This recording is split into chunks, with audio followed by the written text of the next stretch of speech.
Hello my good students, welcome back to our War on the Sea Let's Play series as the Imperial Japanese Navy.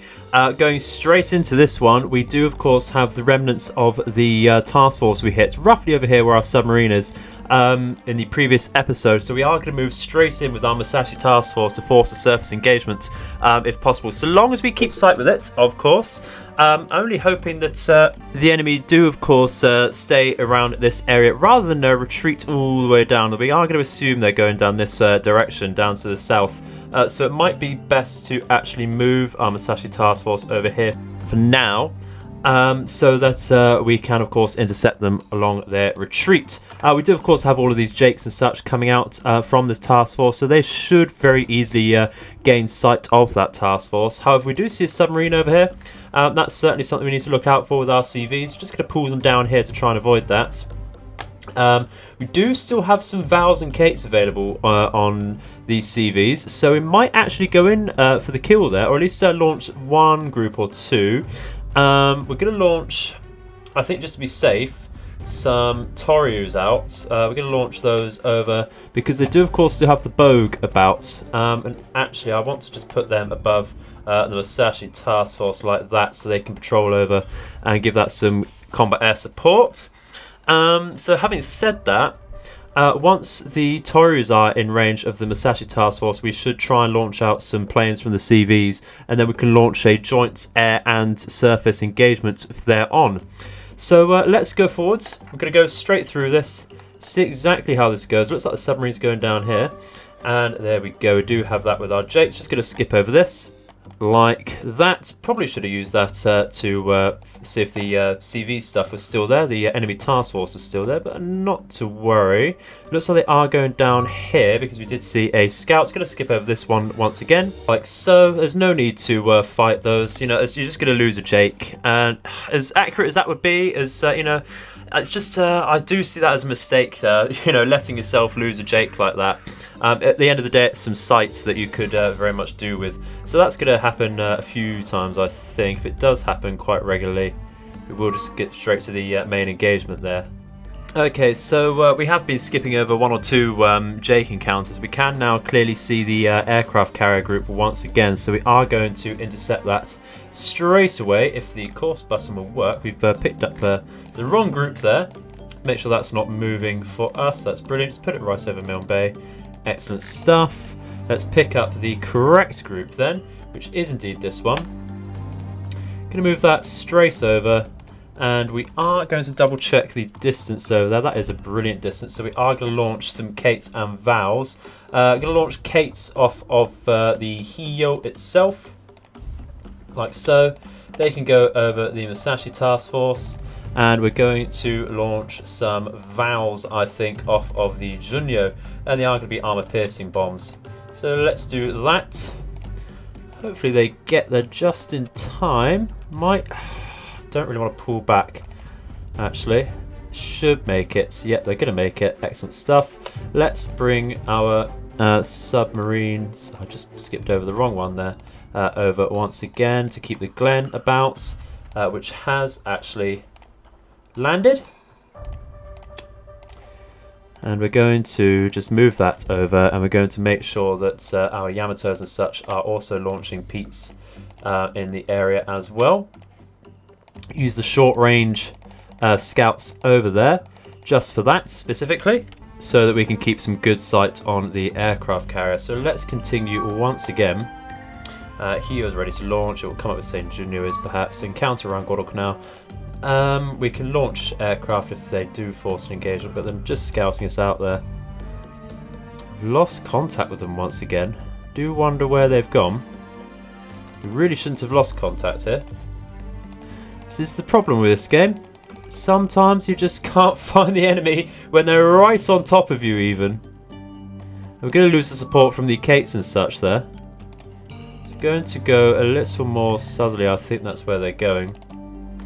So that's where pretty much, yeah, we can follow the fighters around this direction.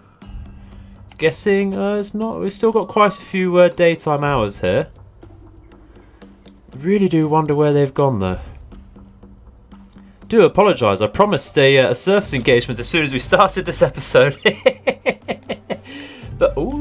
okay, so that submarine's come round. Might as well launch something to deal with that. Let's launch some Hyabuses. No need to launch all of them, just launch 6 or so. I think we're going to strafe them, just a little more reliable to hits than bombs. Perhaps we can launch... Do Mavises come with depth charges at all? They do. Okay, so we'll do some Mavises as well. We'll watch that. Watch out for the CV task force as well. Okay, I'll just bring these over right on top of that submarine with the Hyabuses. Like so. Go into that. Not the exciting service engagement we were looking for, of course. Really, really sad about that. What sort of submarine do we have? Got a Tambor or a Geisha, that's fine. We're going to go and straight over to it with our Mavises. Going to actually lower our altitude there, just to make the drop a little easier and increase our speed. Is it diving straight down just yet? Not just yet, but of course the Mavises are rather slow, so by the time the Hyabuses hit, it will be diving down, I'm sure. We can drop some depth charges right on top of it. Hyabuses rather coming in right about now. Should we get some decent hits? That's okay, probably should have slowed down the Hyabuses, they had more time on target. Not got the heaviest of guns either, though heavy structural damage there. It looks like it is going in to dive as well, so we are going straight in with the Mavises once again, and we'll tell everyone to attack again. No, it is submerged now. Is it going to go past this level? Okay. Well, it might want to do a manual drop here. Just over the target there. Just change their course a tad to line up over here. And actually drop about now, because I think it will certainly have moved. Can we see it all? No, that's just not a good angle at all. That should have got something though. Big carpet of explosions there, but no further damage is rather unfortunate there. With no flooding, we can only come out of that, I think, and retreat, which is really unfortunate. You can see perhaps another submarine over here. If we return to base with these, we can bring in our ASW group over here, and they can protect that, because we do, of course, have this task force, which is under threat because of that submarine. It's got... I'm not too worried about that. It does, of course, have the destroyer's protection. I am more worried about this particular engagement over here. So I shall come back in just a second, and hopefully we'll have this bloody thing. Okay, unfortunately, ladies and gentlemen, we did not manage to catch up with that task force. It's just far too quick with the big battleships we have in our group. Their battleship, of course, that much quicker than ours, allowing the whole task force to move, of course, that much quicker to outrun us. We did keep sight of it. It was moving southerly to retreat, so it's looking like it's sending back the Bogue and the battleship to the New Hebrides to repair. I'm sure they'll come straight back out with another one though. It is too dark for air engagements and such at the moment. In hindsight, perhaps we should have just forced an air engagement and hit perhaps the Bogue at least and finish off the battleship. But it's just too risky, I think, with the amount of planes that would have been involved in that, the amount of Wildcats and the lack of Zeros and such we could have brought to that.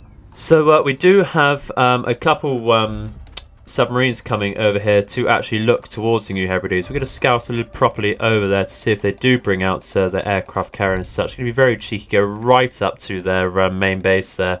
A little cheesy, a little tricky, but it needs to be done, I think. So I'll come back in just a minute. We will be resupplied tomorrow as well, which means we can make use of these supply ships over here to reinforce Milne Bay once again. And we should, if we look at the dockyard, get our Taiyo and Akatsuki back, which is excellent news. So we can put both of those into this group, I believe. That would be very, very useful. Of course, the Taiyo returning to her station, and the extra destroyer is always needed, I think. So we can also bring out more ships as well. We'll be guessing, if it goes to the rules here, we're going a total of 102 command points tomorrow as well. So that is very much something to look forward to. Alrighty then, so our submarine's tasked with chasing the damaged American task force has come into contact with something outside the New Hebrides, and it absolutely is the same task force we were tracking. You can see the list and the superficial damage to the hull here on the battleship. And where is the boat? It is over here. So that's 1 and 3 we need to target. Absolutely brilliant. We do have a bit of distance to make over here. The sea state is somewhat clear at 3, quite a medium sea state there. So we are going to just dive down to 20 meters below and increase our speed, of course, and turn into the enemy there. Always a good idea to do that, of course. Always a good idea to turn straight into the enemy and face them bravely. So we're going to do that, of course. Exactly what is the distance to the nearest destroyer? It is 10.9 kilometers. That's excellent stuff. So the visibility, of course, is not too bad at all. We're just going to stop our turn. I don't think we need to turn in any more than that. Exactly what is the visibility? 85%. Excellent stuff. Just go to target and identify the enemy ships. As ever, we are going to go straight to Americans and identify this as the South Dakota. And the number 1 here can target. If we just take off the solution there and target the Bogue over here. That went up to a 63% on that destroyer without identifying it. So hopefully we can get better results when we do identify the Bogue here. Like so. And that is, of course, the advantage of having excellent visibility, which we didn't have when we previously hit this group. So I'll be very happy if we manage to sink these 2 ships. But I'm sure I do have to issue an apology for promising a true surface engagement in this particular episode. Just going to be a repeat of yesterday's episode by the looks of it. Mopping up, but I know how much you love surface engagements. And unfortunately, that's just how this game works sometimes, is all I can say. Once you've hit the enemy so bad, they will retreat to repair, which is absolutely sensible. It's what I'd do. But you just can't force your own strategy onto the enemy sometimes.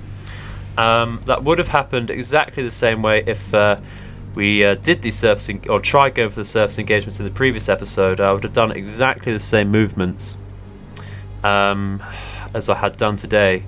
So I do believe that this was not meant to be, unfortunately.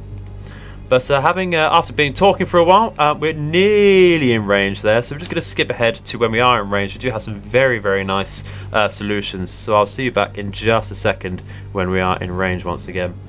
Okay, so I think considering our solutions now, we are certainly at a very acceptable engagement distance. Don't want to get too close because of the decent sea state and visibility. The destroyers will be able to find us fairly easily if they do so choose to.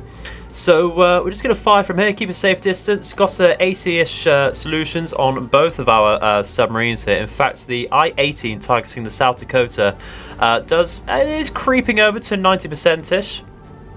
So, do you want to fire all torpedoes? That might be a bit of a waste to fire all of them, but we do have 20 available. I think we're just going to fire 6 from this particular one today. We're going to go for a 2-degree spread considering our current range. That will spread out to be quite wide, I think, as the torpedoes travel. Not too sure what they want to do with their formation here either. It's not too worrying though, they're not moving to engage us. That is absolutely fine. So we are going to fire on to the South Dakota right now. Let's get that off. And we're going to fire onto the Bogue as well. Again, 6 as a 2-degree spread, I think will do the job just fine. If we're lucky, we might hit something behind, like maybe the Napier here, or even the Omaha perhaps. I would love to hit a Brooklyn at some point, because they are running out of those. Or running out of decent light cruisers. The Brooklyns are the only ones that are left. So now that we've fired, we are going to dive down once again, I think to 40 meters, and just get the hell out of here. Thank you very much. Turn on silent mode for both submarines, like so. This one could dive down to 40 as well, and actually disengage in the opposite direction. So let's see how these torpedoes do. Fingers crossed, eh? Can you imagine not being able to get a surface engagement and then not being able to sink these ships through stealth? That would be somewhat shameful there.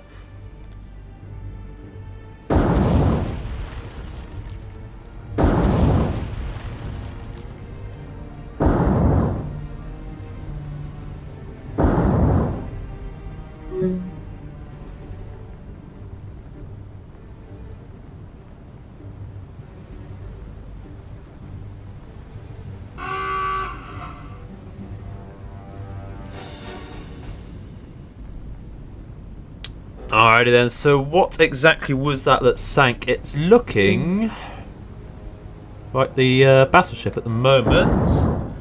Bogue sinking. Okay, ooh, we did get the Omaha with a stray torpedo there. Excellent stuff. Bogue is sinking, just waiting for South Dakota to sink then. Doesn't appear that anything else is going to get hit by torpedoes. That's absolutely not a problem.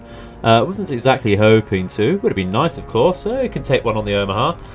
It will take heavy damage, I'm sure. Well, moderate to moderate. Critical for the battleship, though. And that is really unfortunate for that particular ship, and of course the Bogue, because they were very close to returning home and repairing, but not allowed today, sirs. Oh, it does bring me a lot of happiness there, actually. Very, very pleased to see that. That should be going down momentarily. Looks like the South Dakota was struck by a dud torpedo, actually, at one point. Don't see them very often as the Japanese, which is a bit unfortunate, but it is certainly going down. I can't see this making it back to the dry dock, I'm afraid. There'll be more salt in my tears than in the sea if this does get back to the dry dock. But the Bogue there, look at that, absolutely brilliant. And that, I think, leaves us with, is it 4 or 3 more Bogues? Let's double check.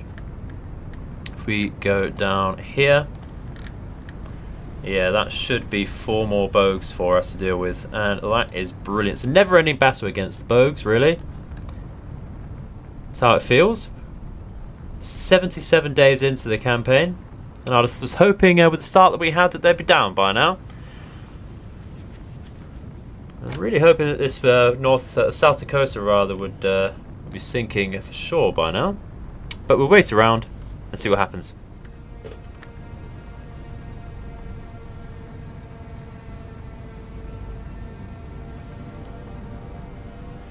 Alright, well, after waiting around for quite a while, we've taken action reports. We can still see that the South Dakota is on critical structural damage, but it's actually recovering from some of the flooding. It's just...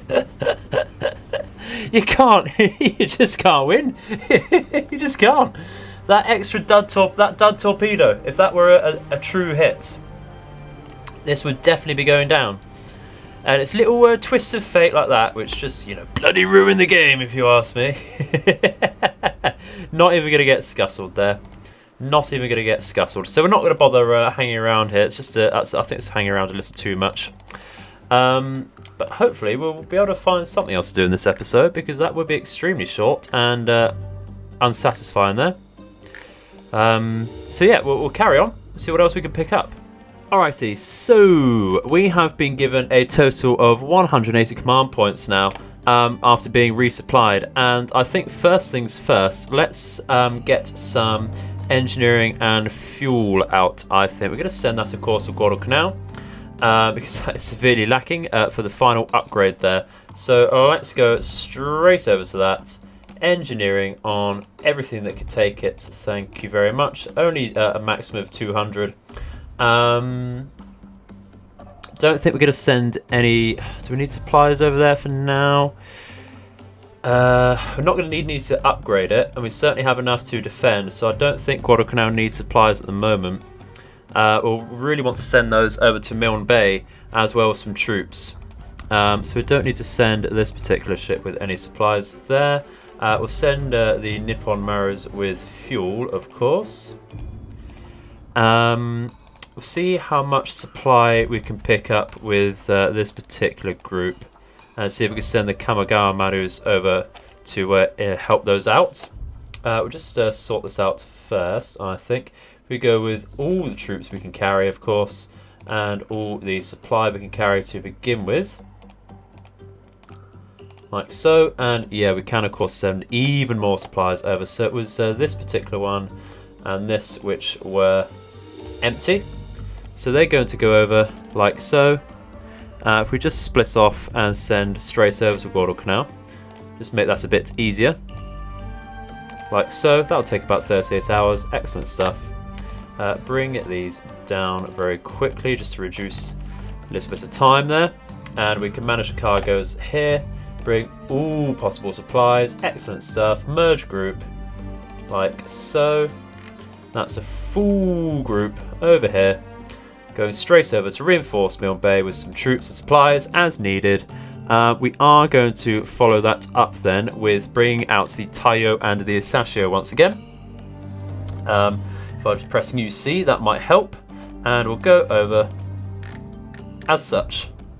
And be a bit further down, you fool, like so. And it was the Asashio as well. That's the Kagero. What else do we want in this actually? Is there a need to? There is certainly a need to. So that'll take 2 ship slots up. We'll possibly want another heavy cruiser in there then. I think that'll mean 3 heavy cruisers. And that is the final ship slot it will take. So if we go and see exactly what heavy cruisers we have, don't believe we have a lot to choose from now. Perhaps a Myoko. Actually, yeah, I think a Myoko will be decent. Let's get the Nachi out. Like that. Merge groups there. That should go excellent. And that can go and merge over here. That'll take 22 hours to group up as well. Didn't actually sight the, if you remember, the submarine that was over here that we hit with the aircraft. Just disappeared. Honestly, just disappeared. We've been scouting out with our ASW group here. Nothing. Retreated, of course, with the Musashi Task Force. Moved around with 37. Nothing. So, I mean, that's good and bad, I suppose. It's good that it's not hit us, but bad that we have no idea where the hell it is now. So I have to watch out for that. So I'll see you in the future once again. Okay, so we have now come over to Milne Bay. Absolutely clear day. Just nothing about. I think we're just waiting for anything threatening to come out of the dockyards that the Americans have. So that South Dakota will clearly be in the dockyard. We'll have the Wasp there as well, we can assume, because we did hit that a while ago with some big bombs. That might not have too long to come out now, actually. So we can probably expect that to come out fairly soon again, I think. So we are, of course, going to unload all cargo onto Milne Bay. We need to be a little bit closer. That's absolutely fine. We have the time to spend there, like so. And there we go. So what do we have over here now? 11.4 thousand troops with 12,000 supply. Excellent stuff. Ruddy bloody excellent stuff. So if that's not enough to capture Port Moresby, I don't know what will be. So it's looking like we've got 200 of each over here. Yeah, I think we're going to be launching an attack on Port Moresby roughly the same time that we upgrade Guadalcanal. We're going to try and bring in, I think, a few troops from Guadalcanal over to Port Moresby, perhaps.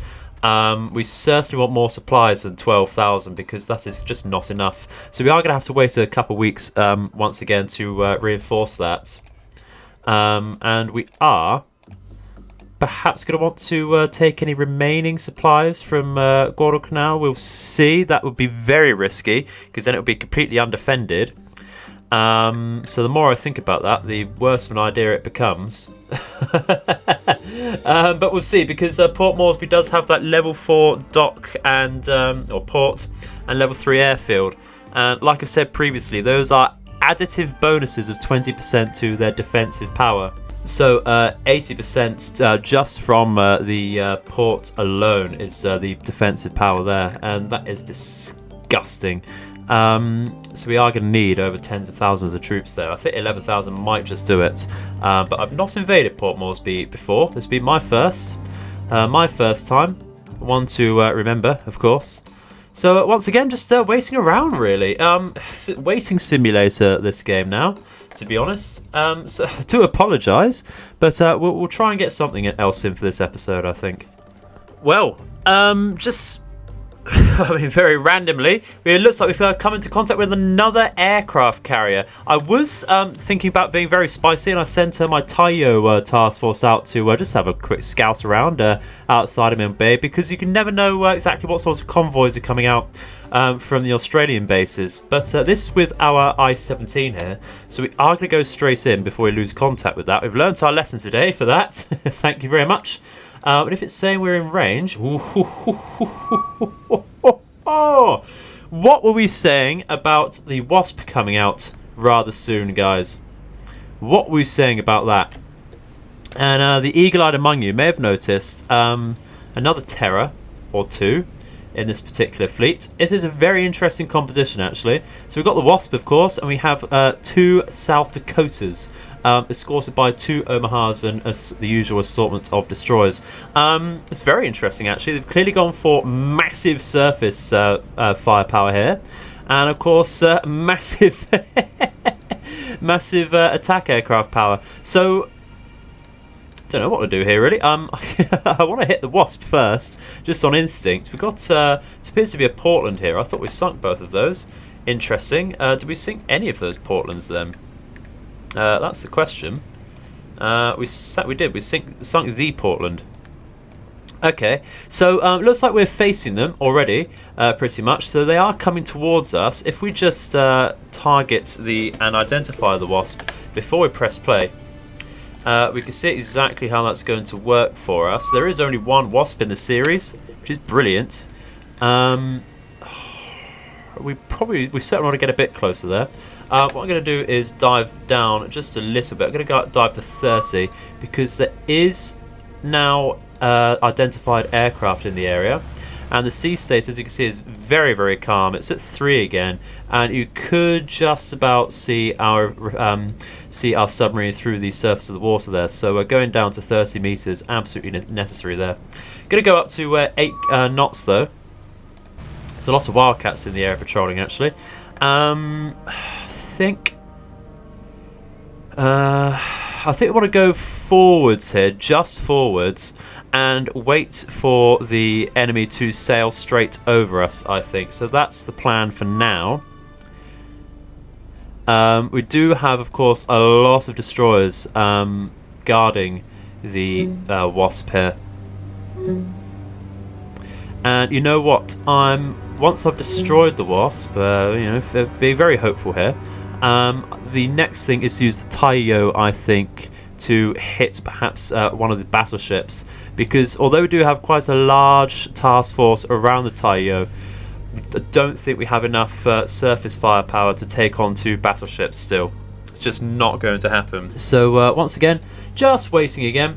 I think that's perhaps close enough, so we're going to reduce our speed down to 2 knots. I'm going to assume the aircraft have left, so, or at least out of range, so we are going to go to periscope depth now. And we're just going to go to normal speed. And we're actually just going to stop moving now because we are so close to the enemy. Just going to raise our scope very briefly. Give us a better idea of how we're facing the enemy there. If we move over here, I think we can launch torpedoes in that gap. I think we can certainly do that. Let's down our scope before they sight it. And yeah, if we do a cheeky 5, I think, a cheeky 5.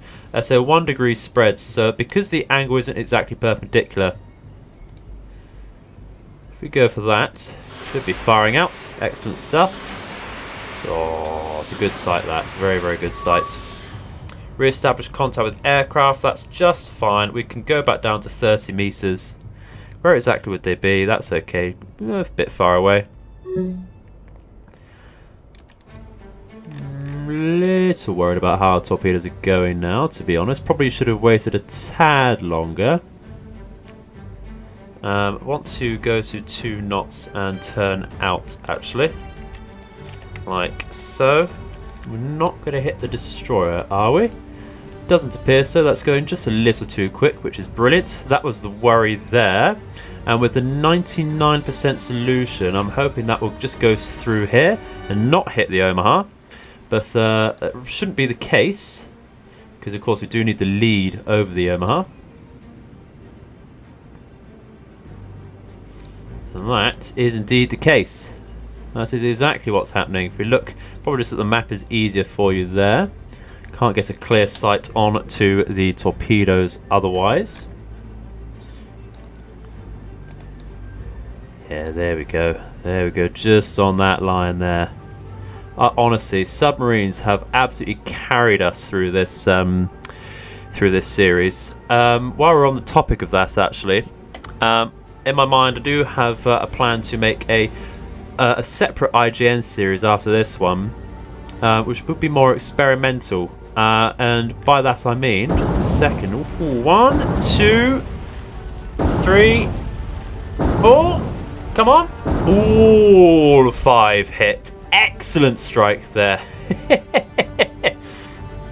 So that should absolutely go down. If we just take an action report there. Yeah, straight to critical damage and flooding, as it should be. But yeah, as I was saying, I want to do a experimental type campaign with the IJN, and that would mean 0 submarines and maybe 0 carriers. Leave your thoughts in the comments about that if you want to see that sort of thing. Yeah, that's definitely sinking now. Got the Horn of Victory there. Sudden stealthy strike there. Very, very nice indeed. Just as I was saying about the Wasp as well previously. So that's a nice little win for today as well, I think. Very, very nice indeed. But yeah, as I was saying, let me know in the comments what you think to a no sub and perhaps no carrier run with the IJN. It's going to be very challenging, and I don't know how long it will last, but I'm very much up for trying that. So let's go back to the strategic map. There's no point in waiting around here. 3 command points, a sunk Wasp. So now I do have these 2 South Dakotas to deal with, and I'm thinking either an airstrike or a follow-up submarine attack here. So let's follow that through again, and actually let's launch what we have on the time. We do have 12 Kates. I think really a second submarine attack first to get rid of the first South Dakota, and then follow us up with some Kates, because there will just be far too much flak and AA support with 2 battleships there for our Kates to get through. I think it's rather unfortunate, I know, but I think it's just sending those Kates to a certain death, you know, otherwise. So we're going to try and get that in. I'll see you in a second. Okay, so we do have contact with that task force, but it is moving away from us, so this might not be a guaranteed hit here by any means. If we target the foremost ship here, the foremost battleship, and go straight for that, we go South Dakota, thank you. Don't need to carry on turning there, just go straight for them. We are 4.1 kilometers away from the South Dakota, 3.3 from the nearest protecting ship, which is the Omaha, which does have sonar off the top of my head. Let's just double check that. It's got passive, but not active. And that is the one we want to look out for, really. So that's all good. Let's just... Okay, so there's no aircraft, as there should be. Excellent stuff. Let's go to periscope depth then, so we can raise our scope and see exactly what's going on with that. It does appear that we are in a decent position there. You know what? Got a 99% solution on there, but I've got the feeling it's going to hit the Omaha before anything else. So I might want to go for the back ship here, actually. So if we go for that, if we go for the, where are we, South Dakota here. Alright, let's just go get our heading there. Excellent stuff. Up scope. Just helps me visualise a bit better exactly what's going on with the enemy there. We are going to slow down now, though, I think just 4 knots. And yeah, that's not bad at all. Aircraft. Okay, interesting. Scope down and just briefly goes to 20 meters, I think. Because they are right over us, and that Glen is going to have to get out of there, actually. So if we go as all the way to 133 knots. Not the fastest at all there. Doesn't look like the enemy ships are moving their formation at all. Causing a small bit of cavitation there. But I think we've got a decent solution. So let's just go quickly to periscope depth. Fire off the torpedoes. Fire all 6 because the South Dakotas do have a fair bit of torpedo protection actually. If we go to that, I think it's around the 70s or 80s. Where are we? Sensors and armour. Torpedo defence, 85%. And we are going to be hitting most of our torpedoes on the bulge there. So if we go, fire off line... I think we want to turn around just a tad actually. And fire off about there-ish. And then dive straight back down once we've done. Just reduce our speed down to 3 knots. And that's looking okay actually. So let's go straight back down to 4. Let's go all the way to 50. And actually just turn it around like so. Just going to speed up very, very quickly there. So only waiting for the torpedoes to travel. It does look like they're going to go past the Omaha. But are they? They're not going to clip the destroyer there. That is great news. That is going to be a very, very damaged South Dakota there, I think. Oh yes, look at that. I can just about see the torpedo streams just over here. Any duds today though? Any duds? Hope not. That really will ruin my day if this one's a dud.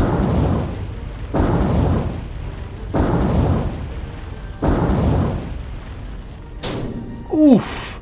Did you hear that? Just as I was saying, we probably could have done with a 1 degree spread there because one of the torpedoes did go a little too far behind the stern there. Might just clip the Omaha behind if we're lucky. But could have done with that extra hit with the dud in that. Let's take an action report though. See what's going on. It's gone to heavy and heavy, so I doubt that will sink. So perhaps an air engagement still not on the cards there. Might want to send something just to finish that off though. That's the what's going through my mind. We'll wait around and see what happens though, because we are escaping fairly well. They're not going towards our submarine. So wait around and see how these fires develop really.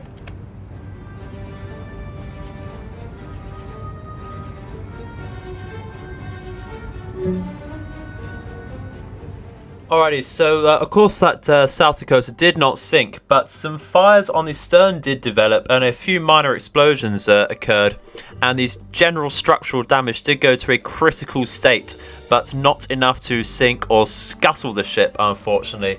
So that is something that we are going to do in the next episode, I'm afraid. So I shall see you then. Thank you very much for sticking with me through this episode.